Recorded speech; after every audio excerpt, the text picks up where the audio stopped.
Adjust பண்ணிட்டேன். அந்த கை கிட்ட வந்து அந்த மேல அந்த தோள்பட்டையில இருந்து கொஞ்சம் கீழே கை பக்கத்துல கொஞ்சம் லூஸ் வருது. அதுக்கு வந்து நம்ம பேக் பார்ட்ல நம்ம வந்து சரி பண்ணணும். அது எப்படி சரி பண்ணலாம் அப்படிங்கறத இப்ப நான் வீடியோலயே உங்களுக்கு காமிக்கிறேன்.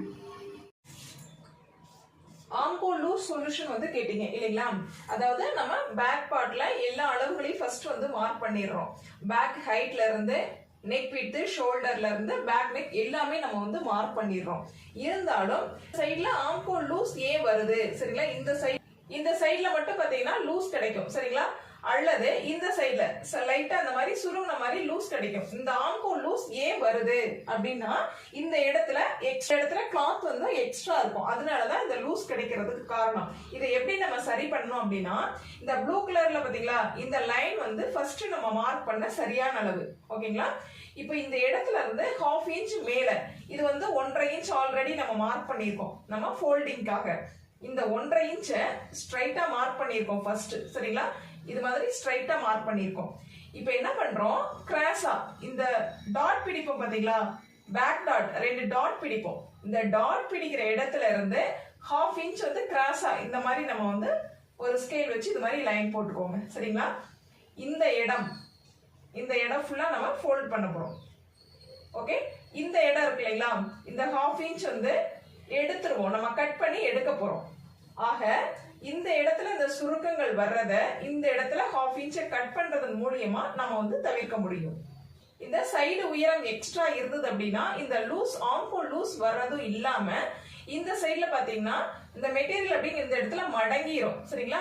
ஒரு ஃபோல்ட் பண்ண மாதிரி ஆயிரும். சைட்ல ஃப்ரண்ட்டும் பேக்கும் ஜாயிண்ட் ஆகக்கூடிய இந்த சைடு ஜாயிண்ட் ஆனது ஒரு ஃபோல்ட் பண்ண மாதிரி ஆயிரும். ஆக இதெல்லாம் தவிர்க்கணும்னா இந்த இடத்துல ஒரு 1/2 இன்ச் வந்து கிராஸ் வைஸ்ல நம்ம டெப்த் எடுக்கணும்.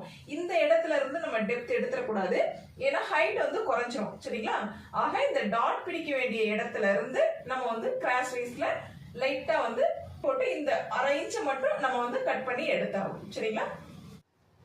நான் ஒரு ப்ளவுஸ் கட் பண்ணி ஸ்டிட்ச் பண்ணேன்க்கா. ஓகேப்பா, உங்க வீடியோக்கு பார்த்து ஃபர்ஸ்ட் பார்த்துட்டு கட் பண்ணேன். Okay okay. இந்த நம்ம ஃப்ரண்ட் சைடு அவங்க சொன்னாங்க, இதுக்கு முதல்ல சொன்னாங்க அதே மாதிரி தான் எனக்கும் கிளாத் அதிகமா வர மாதிரியே தான் இருக்குங்கக்கா.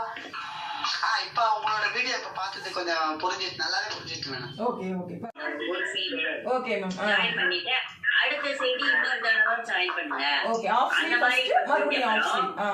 அது வந்து கொஞ்சம் கரெக்ட்டா வருது. ஓகே ஓகே சரி மேம். அதாவது பாதியா இப்ப ஜாயின் பண்ணனா இப்போ வந்து எனக்கு கொஞ்சம் கரெக்ட் வந்துருச்சு. இந்த ஷோல்டர் ஃப்ரண்ட்ல இறங்குது, அதாவது போடும் பொழுது சரியா இருக்கு. அதுக்கப்புறம் கொஞ்ச நேரம் கழிச்சு பாத்தீங்கன்னா ஷோல்டர் அதாவது இந்த இடத்துல இருக்கக்கூடிய தையல் கொஞ்சம் கீழே இறங்குது அப்படின்னு சொல்றாங்க. அதுக்கு என்ன காரணம் அப்படின்னா நம்மளுக்கு தேவையான ஹைட் இல்ல, ஃப்ரண்ட் ஹைட் பாத்தீங்கன்னா தேவையான அளவு இல்லைன்னு அர்த்தம். சரி, கொஞ்ச நேரம் வேர் பண்ணதுக்கு அப்புறம் நம்ம இந்த ஷோல்டர் கீழே இறங்குது அப்படின்னா இந்த இடம் நம்மளுக்கு எக்ஸ்ட்ரா தேவைப்படுது, இந்த இடம் இந்த ஹைட் வந்து அதிகமா தேவைப்படுது அப்படிங்கறது அர்த்தம். இது கரெக்டா இந்த இடத்துல உட்கார்ந்துக்கும், அதனாலதான் இந்த இடத்துல கீழ்பக்கமா இறங்கக்கூடிய தன்மை. இங்க தேவையான அளவு நம்ம ஹைட் கொடுத்துட்டோம் அப்படின்னா இந்த இடம் கீழே வராது சரிங்களா? ஷோல்டர் வந்து கீழே இறங்குது அப்படின்னா அந்த பிளவுஸ்க்கு ஹைட் கம்மியா இருக்கு, ஃப்ரண்ட் ஹைட் முன் உயரம் கம்மியா இருக்கு அப்படிங்கிறது அர்த்தம். 1/2 இன்ச் வந்து எக்ஸ்டெண்ட் பண்ணி வச்சுட்டீங்க, அதிகப்படுத்திட்டீங்கன்னா அடுத்த பிளவுஸ் கண்டிப்பா அந்த ப்ராப்ளம் வராது.